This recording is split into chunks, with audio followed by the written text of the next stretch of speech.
Okay.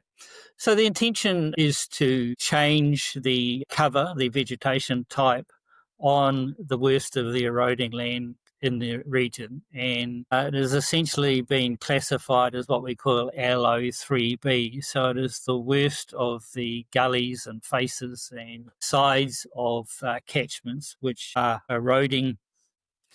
The council is not exactly sure. Nobody actually knows how much area exactly is involved, but the common numbers are anything between sort of 40 and 100,000 hectares. The forest industry has done mapping in its own forests, or the Eastland Wood Council ones at least have, and we believe that of our sort of 132,000 hectares, about 18% of that is currently mapped as LO3B. But then the intention is to change the vegetation cover on those areas. And I'm not just talking about radiata pine, I'm talking about areas which include farmlands. So the conversation has been around what that might look like. How do you change lightly scrubbed areas into a more permanent vegetation cover, which will get a better soil control? How do you change radiata mid-rotation and mature radiata into some other form of vegetation cover which is more appropriate for that? Now, the definition of permanent vegetation cover has not been identified yet. The council said that they're going to do that in their TRMP.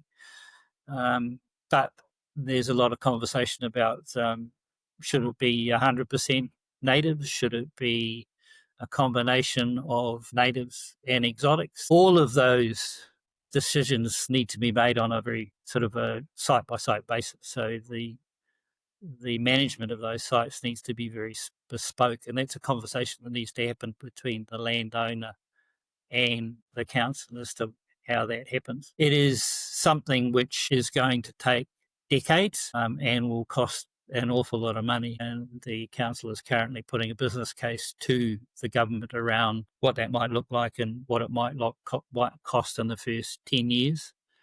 The industry in principle is very much in favour of land use change, and a lot of what's happening in the forest, and has done for a few years, has been by way of turning those gullies and guts and catchments into other vegetation cover by way of natives and so on. So it's not actually new to the industry. It's something that we have been doing and are doing now, but obviously it needs to scale up.